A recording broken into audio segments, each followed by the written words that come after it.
আমার মনে হচ্ছে এই যে যোগ্য না অযোগ্য, দুর্নীতি না নীতি, গতভাবে পেয়েছে চাকরি, এই হাত থেকে বাঁচতে বাঁচতে সরকারও এমন একটা সিদ্ধান্ত নিতে পারে। We do not know. যে কন্ট্রাকচুয়ালি করে দেবে, সব সব কন্ট্রাক্ট কন্ট্রাকচুয়াল কন্ট্রাকচুয়াল করে করছে ফেলবে। তো তারা। এবং আরে তাই তো করবে, এবং আলটিমেটলি সেটাই করবে।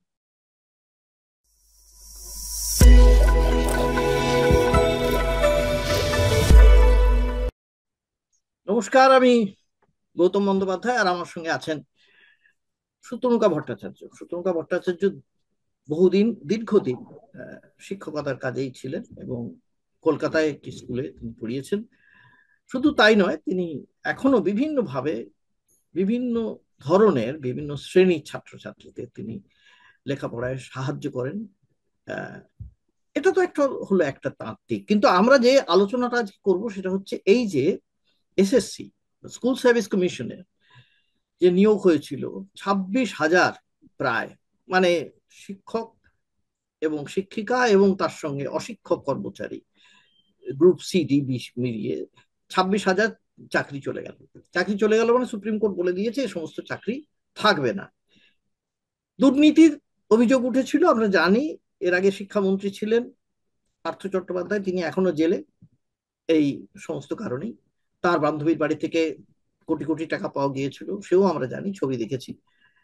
কিন্তু আজকের দিনে যেটা ঘটলো, এই যে 26,000 ছেলে পুলে, ছেলে মেয়ে যারা জীবন শুরু করেছিল, তাদের চাকরি চলে গেল। এবং এতদিন তারা চাকরি করছিল, তার মধ্যে কে যোগ্য কে অযোগ্য তাও আমরা জানি না। প্রথমত আমি সুতনুকার সঙ্গে এই আলোচনা করতে চাই যে এই যে ঘটনাটা শিক্ষাক্ষেত্রে, বাংলা শিক্ষাক্ষেত্রে তার কি অভিঘাত পড়তে চলেছে বলে তোমার মনে হয় সুতনুকা? আমার যেটা মনে হয় সেটা হচ্ছে যে প্রথম কথা, এত 26,000 টিচার এই মুহূর্তে না থাকলে স্কুলগুলো যে বিপাকে পড়বে সে তো আমরা ভাবতেই পারছি না। 17,000, এর মধ্যে যদিও সতেরো বলা হাজার হয় হচ্ছে শিক্ষক। 17,000 শিক্ষক সরাসরি।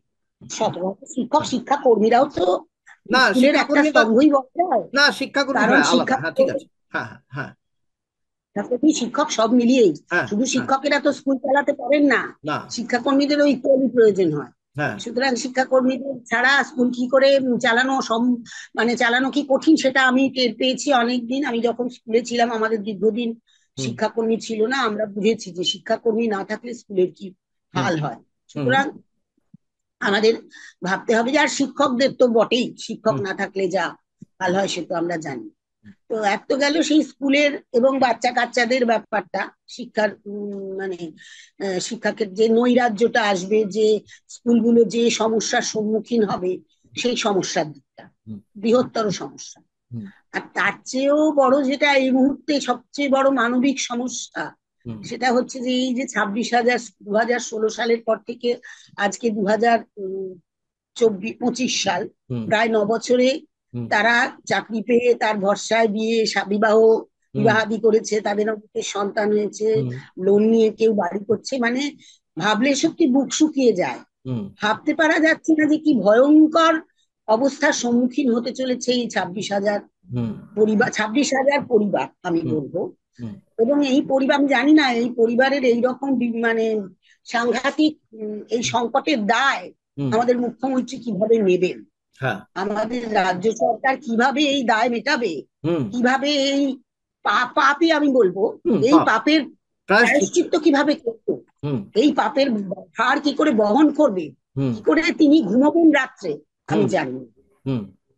একটা জিনিস বলেছে সুপ্রিম কোর্ট যে 3 মাসের মধ্যে নতুন নিয়োগ দিতে হবে এবং নতুন সমস্ত প্রক্রিয়া শেষ করতে হবে। তাতে মুখ্যমন্ত্রী আজকে প্রেস কনফারেন্স করে বলেছেন 3 মাসের মধ্যেই সমস্ত নিয়োগ করে ফেলবেন তিনি, 3 মাসের মধ্যে। কিন্তু আমার সমস্যা হচ্ছে, এটা মনে হচ্ছে, আমার নয়, মানে সকলেরই মনের মধ্যে এটা হচ্ছে যে সেই যে প্রক্রিয়া হবে, সেই প্রক্রিয়াটা কতটা ফুল প্রুফ হবে, কতটা একবারে এই আজকের দিনে যেটা দেখতে পেলাম, আবার যদি কালকের দিনে সেই রকম ধরনের কোনো নিয়োগ প্রক্রিয়া হয়ে যায় এটা তো তখন কি হবে? সকলের মনেই, মানে আমার মনে হয় সকলের মনেই এই প্রশ্নটা সবচেয়ে বড় কথা, যে হুম যারা একবার যেভাবে যা করেছে হুম তারা যে আরো কিভাবে কি করবে হুম সেটা তো ভাবাই যাচ্ছে না। তবে আমি আশা করছি এবারে নিশ্চয়ই আদালত থেকে বা অন্যান্য জায়গা থেকে নিশ্চয়ই একটা সতর্কতা থাকবে, হুম একটা নজরদারি থাকবে, হুম যাতে পরীক্ষাটা ঠিক মতো হয়। তবে সময়ের ব্যাপারটা, হুম এই যে 3 মাসের মধ্যে পরীক্ষা হবেই,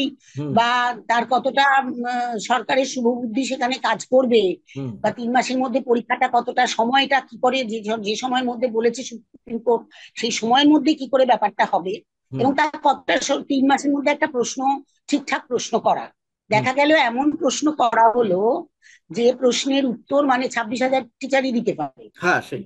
হ্যাঁ। 26,000 টিচারই দিতে পারে। এই অ 26,000। ক খ তারপরে, হ্যাঁ না না ঠিক আছে, হ্যাঁ। শোনো, মানবিক দিকটা তো আছে, হুম মানবিক দিকটা আছে, দুর্নীতি করুক যাই করুক, হুম যে ছেলে মেয়েগুলো দুর্নীতি করেছিল, আমি তাদের দুর্নীতি সমর্থন করছি না, হুম একদমই না। হুম ঘুষ দিয়ে চাকরি পাওয়াটা কোনো কাজের কথা না। হুম কিন্তু মানুষের যখন পেটে ভাত থাকে না, হুম মানুষ যে কোনো রকম রাস্তা তখন আঁকড়ে ধরতে চায়। হুম হুম। তারা যারা করেছিল তারা তো কেউ বড় লোক নয়, না। গরিব ঘরের ছেলে পুলে সব, হ্যাঁ হ্যাঁ। চাটি মাটি বিক্রি করে কার কে, মানে সমস্ত নিঃস্ব হয়ে অলরেডি হুম টাকা দিয়ে তারা চাকরি পেয়েছে। হুম তারপর শুনছি যে এই চাকরি আবার নাকি, যাই হোক, যেটা শুনলাম যে টেন্টেড যারা, আমি একটা মাথায় ঢুকলো না, সেটা আমি পরে আসবো সেই হুম প্রসঙ্গে। এখন তোমার এই প্রশ্নটার উত্তর দিই। হুম তুমি যেটা জিজ্ঞেস করলে, হুম। যে কি যেন বললে তুমি, আমি 3 মাসের ব্যাপারটা কতটা তিন কার্যকর, মাসে কতটা এবার এরা কার্য। যদি পরীক্ষা, হুম। হ্যাঁ 3 মাসের ব্যাপারটা কতটা এফেক্টিভ হবে, মানে হ্যাঁ সরকার হ্যাঁ আবার কোনো গন্ডগোল করবে কিনা, কতটা স্বচ্ছতা থাকবে। তো স্বচ্ছতা থাকার চেয়েও বড় কথা হচ্ছে যে এই যে 26,000 ফ্যামিলি, হুম এই 26,000-এর জন্য যদি খুব ইজি কোয়েশ্চেন হয়, হুম তাহলে 26,000 স্টুডেন্ট টিচারই হয়তো হুম শিক্ষাকর্মীর চাকরি পেয়ে যাবে। হুম তা পেলে আমার তাতে কোনো আপত্তি নেই, তারা হুম যদি, সত্যি কথাই জানো তো, একটা জিনিস বলছি, হুম লেখাপড়া, যে শিক্ষকরা শিক্ষাক্ষেত্রে যান, হুম তারা কিন্তু পড়াতে পড়াতে তারা অনেক শেখেন। হুম আর যারা শিক্ষক আছেন, যোগ্য শিক্ষকও প্রচুর আছেন। হুম আমি জানি কলকাতার কিছু কিছু স্কুল, আমি তোমায় বলছি, হুম। নাম করা স্কুল, সেখানে দিনের পর দিন ক্লাস হয় না, আচ্ছা। তাই নাকি? টিচাররা টিউশন করে। তা এই আচ্ছা। হ্যাঁ টিচাররা তো যোগ্য টিচার, হ্যাঁ। এদের ছেলেপুলেরা কি শিখছে, ঠিকই তো। কি শিখছে এদের ছেলেপুলেরা? হ্যাঁ। কিন্তু যদি অযোগ্য যাদের বলা হচ্ছে, হুম তারা যদি দুর্নীতি করেও গিয়ে থাকে, হুম তারা যদি নিজেদের লেখাপড়া শিখে তারা শিক্ষা শিক্ষা ক্ষেত্রে শিক্ষা দিতে থাকে, হুম। স্টুডেন্টদের শেখায়, হ্যাঁ। আমি বলছি অযোগ্যরাও যোগ্য করতে পারে নিজেদের, হুম হুম। সেটাও যদি করে আমি বলবো সেটাও একটা ভালো ব্যাপার হবে। হ্যাঁ। যদি এই 26,000 কোনো চাকরি পেয়ে যায়, আমি তো ঈশ্বরের কাছে প্রার্থনা করব, বা আমি যদি মনে চাইবো, আমার মনে কায় মনোবাক্যে আমি প্রার্থনা করছি, আমার নিজের যিনি হ্যাঁ। আছেন দেবতা, বা আমি যদি দায়িত্ব, আমি হুম। চাইছি, আমার মন থেকে আমি চাইছি যে 26,000 পরিবারই পরীক্ষা দিয়ে কৃতকার্য হোক এবং তারা চাকরি পাক, হ্যাঁ। কিন্তু এইটা একটা আমি জিনিস চাইছি। কিন্তু কারণ একটা জিনিস তনুকা আমার মনে হয় বারবার, তুমি তো দীর্ঘদিন পড়িয়েছো, দেখো যে শিক্ষক বা শিক্ষিকা থাকেন তাদের সঙ্গে ছাত্র ছাত্রীদের একটা কোথাও একটা আত্মিক সম্পর্ক গড়ে ওঠে, কোথাও একটা একটা নিশ্চয়, ব্যক্তিগত ভাবে তারা না পরস্পরের খুব কাছে চলে আসে অনেক সময়, বেশিরভাগ ক্ষেত্রে আমি দেখেছি। নিশ্চয়, এই যে ঘটনাটা ঘটলো, এই 26,000-এর মধ্যে যাই হোক 17,000 শিক্ষক শিক্ষিকা চলে যাবেন, কাল থেকেই আর যাবেন না, অনেকদিন ধরেই চলছে এটা ঠিকই। এইটা একটা ছাত্র ছাত্রীদের মধ্যে তাদের মানসিক বিকাশের ক্ষেত্রে, এবং অন্যদিকে অভিভাবক অভিভাবিকা যারা আছেন তাদের ক্ষেত্রে কি ধরনের এইটা একটা, মানে কি ধরনের টানাপোড়েন, সম্পর্কের টানাপোড়েন আমি বলতে চাইছি, শিক্ষক ছাত্রের যে সম্পর্ক, বা শিক্ষিকা ছাত্রী বা শিক্ষিকা ছাত্র, এই যে সম্পর্কটা, সেই সম্পর্কটার মধ্যে কি একটা ভীষণ রকম কোথাও একটা টান পড়ে যাবে বলে তোমার মনে হয়? দেখো এই মুহূর্তে টান পড়ার ব্যাপার আছে বলে আমার মনে হয় না, কারণ যবে থেকে এই দুর্নীতি, যোগ্যতা অযোগ্যতার প্রশ্নগুলো চলছে, হুম আজকাল তো ছাত্রছাত্রীরা সবাই টিভি দেখে, হুম টিভি দেখে, খবর শুনে, কাগজ সবাই জানছে। তো অলরেডি যেসব শিক্ষক শিক্ষিকারা পড়াতে শুরু করছিলেন, হুম মানে যোগ্য, এই 2016 সালে যাদের চাকরি নিয়ে একটা অনিশ্চয়তা হুম হচ্ছিল, হুম তাদের কিন্তু একটা প্রস্তুতি মানসিক ছাত্রছাত্রীদের দিকেও হয়েছে আমার মনে হয়। হুম এবং কেউ তো জানে না, এবং প্রত্যেকেই 2016 সালে যারাই চাকরি পেয়েছে, কেউ হুম তো জানে না যে কে অযোগ্য কে যোগ্য। হুম এবার সেই শিক্ষক শিক্ষিকাদের কিন্তু নিজেদেরই একটা, তারা নিজেরা সামাজিক ভাবে নিজেরা খুব একটা, নিজেদের সবসময় তাদের মনে হতো যে আমরা, অনেকের কাছেই আমি শুনেছি যে সকলে কেমন চোখে তাকায়, মানে কে অযোগ্য কে যোগ্য, ঠক হুম বাজতে গাঁ উজাড় হয়ে যাচ্ছে। হুম। একটা মানসিক প্রস্তুতি ছাত্র ছাত্রী অভিভাবক অভিভাবিকা সকলেরই ছিল। এই নতুন করে আজকে নাট হয়ে যাওয়ায় যে খুব সম্পর্কের অবনতি হবে সেটা আমার মনে হয় না। মনে হয় কারণ না। অলরেডি আমার মনে হয় এই যে 2016 সালে যাদের যাদের নিয়ে কেস চলছিল, হুম। তাদের একটা মানসিক প্রস্তুতি সেই অর্থে আছে। হুম। সেই অর্থে মানে ছাত্রছাত্রীদের দিক থেকে, হুম। অন্য মানসিক প্রস্তুতি নয়, হুম। ছাত্রছাত্রীদের দিক থেকে একটা মানসিক তৈরি হওয়ার ব্যাপার আছে। হুম। এই সমস্যাটা অত বেশি সমস্যা বলে আমার মনে হয় না। আচ্ছা, তো আরেকটা আরেকটা জিনিস অতটা। আমার, হ্যাঁ, আরেকটা জিনিস আমার তোমার কাছে জানতে চাইবো। তুমি তো দীর্ঘদিন পড়িয়েছো, বিভিন্ন জায়গায় পড়িয়েছো, মানে বিভিন্ন জায়গায়, মানে স্কুলে তো বটেই, তাছাড়াও বিভিন্ন জায়গায় বিভিন্ন ছাত্রছাত্রীকে আলাদাভাবে তুমি তাদের পড়িয়েছো, এবং তুমি টিউশন করোনি, কিন্তু এমনি পড়িয়েছো তাদের। আমি, আমার বক্তব্য হচ্ছে যে এই যে ছাত্র ছাত্রী যারা পড়ে আমাদের, যে এই আমি পশ্চিমবঙ্গের ক্ষেত্রেই বলছি, যে সরকারি স্কুল চলে যেভাবে, সরকারি স্কুলগুলো আমরা দেখতে পাচ্ছি চলছে, তাতে শিক্ষক শিক্ষিকাদের যে নিয়োগ যে প্রক্রিয়া ইটসেলফ, আমি এই দুর্নীতির প্রশ্নে বলছি না, আমি নিয়োগ প্রক্রিয়ার যে পদ্ধতিটা, যে পরীক্ষা নেওয়া হয়, সেই পরীক্ষায় তারা যে উত্তীর্ণ হয়ে যখন চলে যান, সেই পরীক্ষাটা কি তাদের প্রকৃত অর্থে শিক্ষক শিক্ষিকা, যে আমাদের দেশে যে ফার্স্ট জেনারেশন পড়ছে, সেকেন্ড বা যে সেকেন্ড জেনারেশন, সেই রকম ভাবে তারা কি, মানে সেইভাবে প্রশিক্ষিত হয়ে থাকেন, মানে সেই রকম পড়াবার আচ্ছা, যোগ্যতা দেখো তারা কি আমি রাখেন? যে পদে বলছি, হুম। আমি যখন আমি দেখো এখন বলতে বাধা নেই, আমি দীর্ঘদিন কিছু সিলেবাস রিভিউ কমিটিতে ছিলাম। হুম। তারপরে ধরো হুম। মানে শিক্ষকদের উপর অনেক ওয়ার্কশপে আমি জয়েন হ্যাঁ। করেছি। হ্যাঁ। হ্যাঁ। ফলে আমি বলবো শেষের দিকে আমি কিন্তু এই তৃণমূল মানে নতুন সরকারের আমলে আমি এইসব ওয়ার্কশপে যাইনি। এরা হুম। কেমন প্রশিক্ষণ প্রোগ্রাম করছেন, কর্মসূচি করছেন আমি বলতে পারবো না। হুম। কিন্তু আমি যখন পড়াশোনা মানে হুম। আমি যে সময় ছিলাম আর কি, হুম। বামফ্রন্ট সরকারের আমলে আমি বলছি, আগের সরকারের আমলে, হুম। আগের সরকারের আমলে কিন্তু শেষ মানে ধরো 1997-98 সাল থেকে হুম। 2006-07 সাল পর্যন্ত হুম। আমি কিন্তু এই কর্মসূচির মধ্যে ছিলাম। হুম। ফলে আমি জানি যে এই সরকার কিন্তু নানাভাবে, এই হুম। যে ধরো আমি ইংরেজি শিক্ষিকা, তো হুম। ইংরেজি ভাষার উপরে বই তৈরি করা, সেই বইগুলো কতটা ভায়াবল হবে, ছাত্রছাত্রীদের মানসিক কিভাবে তারা ছাত্রছাত্রীদের নানা রকম মানসিক যে বিকাশ। ক্ষমতা, হ্যাঁ। খবর। মোটর, হ্যাঁ, ইমোটিভ, যে হুম। নানা রকম বোধমূলক জ্ঞানমূলক এই সমস্ত ক্ষমতাগুলোকে কিভাবে সেগুলোকে ডেভেলপ করা যাবে, এবং হুম। শিক্ষক শিক্ষিকারা কিভাবে সেগুলোকে বাড়াতে পারেন, এই হুম। সব সম্পর্কে নানা রকম কর্মশালা করা, শিক্ষক শিক্ষিকাদের নিয়ে যাকে বলে রিফ্রেশিং, হুম। এ ধরনের কর্মশালা কিন্তু হচ্ছিল। হুম। এবং শিক্ষক শিক্ষিকারা সেখানে যোগ দিয়েছেন, এবং আমি রিসোর্স পার্সন হিসেবে সেখানে যখন জয়েন করেছি, হুম। তারা খুব আগ্রহী, হুম। পড়ানোর বিষয়ে তারা জানতে খুব আগ্রহী, এবং তারা চেষ্টা করে, তারা ফিরে গিয়ে আবার নিজেরা চেষ্টা করবেন বলে প্রতিশ্রুতি দিয়েছে। হুম। আমি জানি না তারা সেটা কতটা করেছেন। হুম। কিন্তু আমার সত্যি কথাই আমার মানে একটা জিনিস মনে হয়, আমি পরবর্তীকালে আমি দেখেছি, মানে আমি অনেক স্কুলে দেখেছি, অনেক স্কুলের আমি নাম করছি না, হুম। কলকাতার একটা অতি বিখ্যাত প্রতিষ্ঠান স্কুলের, খুব পুরনো হুম। ঐতিহ্যময় স্কুল, হুম। তার শিক্ষকেরা নাকি ক্লাস নেন আচ্ছা। হুম। ছেলেদের স্কুল। হ্যাঁ। এবং আমি তোমাকে একটা কথা বলছি গৌতম, হুম। ছেলেদের স্কুলের চেয়ে মেয়েদের স্কুলে কিন্তু লেখাপড়া শেখানোর আন্তরিকতাটা অনেক বেশি, বেশি। শিক্ষিকাদের আন্তরিকতাটা অনেক বেশি। হুম। ছেলেদের স্কুলে সামহাও, আমি ছেলেদের স্কুলে ওই যে বললাম যে একটা নাম করা ছেলেদের স্কুলে আমি দেখেছি হুম। যে সেখানে কিন্তু দিনের পর দিন ক্লাস হয় না। হয় না। হুম। সেটা।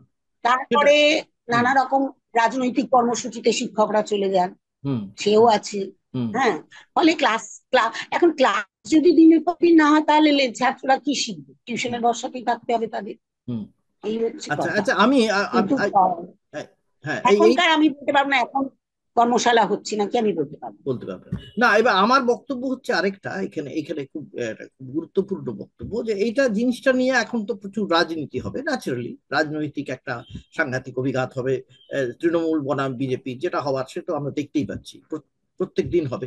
কিন্তু বিজেপি শাসিত রাজ্যগুলোতেও একই রকম ভাবে বিভিন্ন প্রশ্নপত্র ফাঁস একই হচ্ছে, রকম অবস্থা। প্রচুর ওরা তো আরো সাংঘাতিক। খারাপ অবস্থা, ওরা তো মিলে গিয়ে গন্ডগোল করছে। হ্যাঁ। হোয়াট টু টিচ, এই হ্যাঁ। ব্যাপারেই তো ওদের মালের ব্যাপার আছে। হ্যাঁ, ওদের তো সাংঘাতিক লেখাপড়া ডকুমেন্ট। আছে কোনো ব্যাপারে বদলেই দিতে চাইছে, যা হ্যাঁ। ওরা শেখাতে চায়, হ্যাঁ। যা ওরা পড়াতে চায় তাই পড়াবে। হ্যাঁ। হ্যাঁ। তো আরো আর কাঠি সরেস। হ্যাঁ। তো এইবারে বলতে চাইছি, তোমার একটা জিনিস আমাদের কোথাও আমার সন্দেহ হচ্ছে, সামগ্রিকভাবে জানো যে এই সরকারি মানে যে শিক্ষা প্রতিষ্ঠানগুলো, সেগুলো যদি মানে ধ্বংসপ্রাপ্ত হয়ে যায়, শেষ হয়ে যায়, কথার কথা, তাহলে সেই জায়গায় বেসরকারি যে শিক্ষা ব্যবস্থা সেটা খুব ভালোভাবে আহ, বসবে আর কি, সেই জায়গায় বসবে। কারণ বেসরকারি শিক্ষা ব্যবস্থার প্রতি মানুষ বেশি ঝুঁকছে এখন, আমরা দেখছি এমনকি দরিদ্র শ্রেণীতেও তাই বলে যে ইংরেজি মাধ্যমে পড়তে হবে, বেসরকারি স্কুলে পড়তে হবে। তাকে তারা লেখাপড়া শেখায়। হ্যাঁ, হ্যাঁ, এটা শেখায়, এটা বলা হয়। এই আখেরে, আখেরে এবার তুমি বলো, তুমি এমন একটা স্কুলেও পড়িয়েছো যেখানে ফার্স্ট জেনারেশন প্রচুর ছাত্রছাত্রী পড়েছে, একেবারে প্রথম যারা জীবনে ছিল, শিক্ষা। হ্যাঁ তা তো ছিল, এখনো নেই। হ্যাঁ, হ্যাঁ, হ্যাঁ, এতদিনে সেকেন্ড জেনারেশন হয়ে গেছে, সেকেন্ড এখন আর জেনারেশন হয়েছে। ফার্স্ট জেনারেশন লার্নার নেই। হ্যাঁ, কিন্তু তুমি যখন ছিলে প্রথম দিকে তখন। ছিল, একসময় ছিল, একসময় ছিল। হুম, হুম, হ্যাঁ, ফার্স্ট জেনারেশন লার্নার ছিল। হ্যাঁ। তো সেখানে মনে করো, আমি বলছি যারা একেবারে শিখছিল, যাদের যাদের এই অবস্থা, যেরকম পরিবারের, আমি সেই সমস্ত পরিবারের কথা বলছি, দরিদ্র প্রান্তিক এই সমস্ত যে পরিবারের, তাদের পরিবারে সবচেয়ে বেশি কি মানে যাকে বলা হয় ক্ষতিগ্রস্ত, কি তারা হবে? তোমার কি মনে হয়?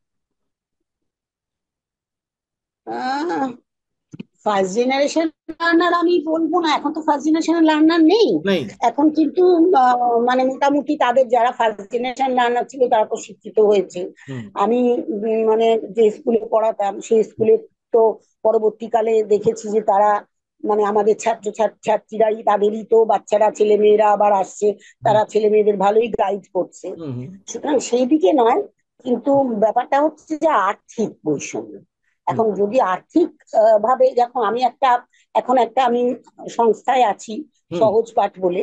হুম, ওরা ফোনে, ওদের হচ্ছে ফোনে, ওরা 2017 সাল থেকে শুরু করেছে। হুম, ফোনে মানে এমনি সাধারণ ফোনে, স্মার্টফোন তো সবার থাকে না, হুম, এমনি ফোনে ফোনে ওরা আহ, লেখাপড়া বিভিন্ন সাবজেক্টের টিচারের সঙ্গে হুম, মফস্বলের ছেলেপুলেরা যোগাযোগ করে হুম, ওদের সংস্থার হুম, মাধ্যমে, হুম, তাদের কিছু বিভিন্ন সমস্যা হুম, জিজ্ঞেস করে। হুম, এবার আমাকে যখন তারা জিজ্ঞেস করে, আমি ওই সংস্থায় আছি, হুম, আমাকে যখন ছাত্রছাত্রীরা জিজ্ঞেস করে কোনো গ্রামারের ব্যাপার বা কিছু, আমি জিজ্ঞেস করি তাদের যে তোমাদের এটা পড়ানো হয়নি স্কুলে? বলে স্কুলে ঠিক মতো পড়ানো হয় না, হুম, এই পড়িয়েছে। তাদের হয়তো অনেকের সঙ্গতি নেই যে তারা টিউশন করবে, হুম, মানে প্রাইভেট টিউশন করবে। হুম, তো ব্যাপারটা যে লার্নিং বেশি হচ্ছে যে দেখো, আজকাল তো এমনিতে লেখাপড়া জানা শিক্ষিত পরিবারেও নিজেরা তো গাইড করে না, বেশিরভাগই টিউটর রেখে দেয় হ্যাঁ, টিউশন। পয়সা দিয়ে। সুতরাং নিজেরা গাইড করা, বরং আমি বলবো যে যারা লেখাপড়া খানিকটা শেখে হুম, অথচ পয়সা করি কম, তারা বরং একটু নিজেদের ছেলে পুলেদের যা পারে তাই শেখায়। আচ্ছা। কিন্তু হ্যাঁ, হ্যাঁ, প্রাইভেট টিউশনের পয়সা না থাকলে, হুম, সঙ্গতি না থাকলে, তখন তো সেটা তো একটা আলাদা ব্যাপার, সেটার হুম, জন্য তো অন্য ব্যাপার, সেটা কিন্তু হুম। অন্য সমস্যা। আচ্ছা, ফার্স্ট এবারে আমি জেনারেশন আমি লার্নার বলছি, এই এই তো এই যে এই কাল আমি আজ যে মূল জায়গাটা আমি ফিরে আসছি, এই যে হঠাৎ করে এতগুলো শিক্ষক চলে যাবেন, শিক্ষকের চাকরি চলে যাবে আগামী 3 মাস, 3 মাসটা তো বড় কথা নয়। এই 3 মাসটা তো সত্যি কথা বলতে অনেকখানি, অনেকখানি 3 মাসের কিন্তু পরে। আমি একটা প্রশ্ন তোমায় করতে চাইছি, হুম, আমার মাথায় একটা প্রশ্ন আসছে, মানে হুম, এই দেখছিলাম, এই যে কিছু বলছে না যে কিছু টেন্টেড আছে যাদের, কিছুকে ওরা আইসোলেট করেছে। তো আমার বক্তব্য, তারপর ওরা সিবিআই কে তদন্তে ভার দিয়েছিল, সিবিআই কিছু বলেছে যে এরা, আমি বললাম তাদের অন্তত চাকরিটা, তাদের চাকরিটা নট করে বাকিদের চাকরি রাখতো। ওরা হুম। 26,000কে যে না করে দিল, একটা তো ওরা বাছাই করেছে কোথাও, না, কিছু তো বাছাই ওরা না, না, করেছে কোথাও, না, বাছাই করেনি কি? যে না, বাছাই সেটা হয়নি, সেটা নয়। তার কারণ হচ্ছে না তা নয়। এসএসসি যেটা বলেছে, এসএসসি কে জিজ্ঞেস করা হয়েছিল যে মূলত ছিল ওয়েমার শিট, সবই তো ওয়েমার শিট, ওয়েমার শিটে কে কোথায় মার্কিং করেছে, যে অরিজিনাল যে ওয়েমার শিট, সে অরিজিনাল ওয়েমার শিট গুলো নষ্ট করে ফেলা হয়েছে 1 বছর পরে। কাজে অরিজিনাল ওয়েমার শিট যদি নাই পাওয়া যায়, তাহলে তুমি কাকে যোগ্য কাকে অযোগ্য বলবে? প্রমাণ থাকছে না, মানে প্রমাণই নেই, ইনভেস্টিগেশন কিছু হলেও প্রমাণ নেই। প্রমাণ থাকছে। এবং কমিশন সেটা বলেছে যে ওয়েমার শিট তো সব নষ্ট করে দেওয়া হয়েছে 1 বছর পরে, কাজে সেটা নেই, সেই প্রশ্নটা নেই। শুধু কয়েকটা জিনিস বলা হয়েছে, যারা সরকারি চাকরি থেকে অপ্ট করে এইখানে এসেছিল পরীক্ষা দিয়ে স্কুলে চাকরি করবেন বলে, তারা তারা সরকারি আবার ওইসব চাকরিতে ফিরে যেতে পারেন। আর ওই একজনের ক্ষেত্রে একটা একটা সমাজ দাস, হ্যাঁ, হ্যাঁ ক্যান্সার। হ্যাঁ, এক্সেপশন করা হয়েছে তার অসুস্থ বলে, সেটা আমি বলছি না।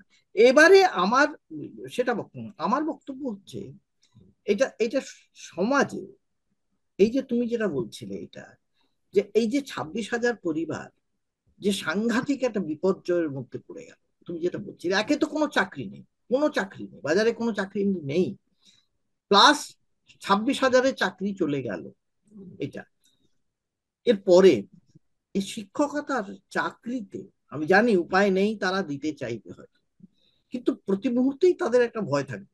ভয় থাকবে না তা নয়, যে তারা চাকরি পেলে আবার কালকের দিন চলে যাবে না, কেউ বলতে পারে না। এই যে প্যানেল হবে, আমি বলছি কোনো তোমাদের, তোমাদের কেন বলছি, তোমাদের সেই সময়, তোমাদের সময় ফিরে আসি, এই যে 26,000 চলে যাবে, তোমাদের সময়ও এই শিক্ষক যদি কম থাকে, ছাত্রছাত্রী বেশি থাকলে, একটা তো জানি আমরা একটা রেশিও আছে, একটা রেশিও অনুযায়ী পড়ানো, আমাদের দেশে তো বিশেষ করে কোথাওই নেই, এবং পশ্চিমবঙ্গে তো একেবারেই রেশিও নেই।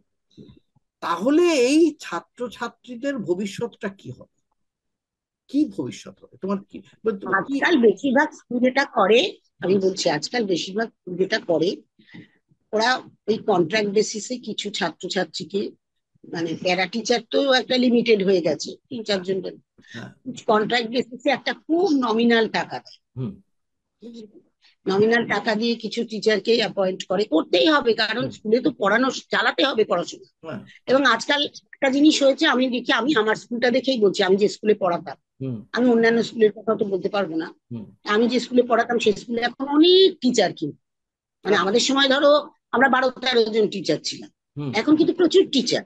এবং আচ্ছা, এরা সবাই যে খুব সবাই যে খুব ডিআই অফিস থেকে চাকরি পেয়ে অ্যাপয়েন্টমেন্ট এটা নিয়ে এসে তা নয়, কিন্তু ও, কন্ট্রাক্ট বেসিসে করাচ্ছে। কন্ট্রাক্ট, তো 3,000 4,000, এবং সেটা খুব আর্বিট্রারি, কোনো হুম, রেট নেই, হুম, কোনো একটা বিশেষ স্কেল বা রেটিং কিছু নেই যে এই টাকা ফিক্সড অ্যামাউন্ট নয়, হুম, যেমন যা নিচ্ছে এরকম আমার, মানে সেরকম যতটা আমি জানি, সোফার এজ আই নো। তো এবার কন্ট্রাক্ট বেসিসে পড়ায় এবং প্রচুর টিউশন করে তারা। হুম, বুঝতে এই যে পেরেছি। যারা হ্যাঁ, যারা এই যে, পড়াচ্ছে তারা হ্যাঁ, যেমনই প্রচুর, পায়, এই ছাত্রছাত্রীদেরই টিউশন করছে, এইভাবে এই চলছে এবার গোটা তো এই ব্যাপারটা। তোমার কথা থেকে একটা খুব গুরুত্বপূর্ণ জায়গায় এলাম, এবং সেখানেই আমাদের আলোচনাটা থামিয়ে দেবো এরপরে।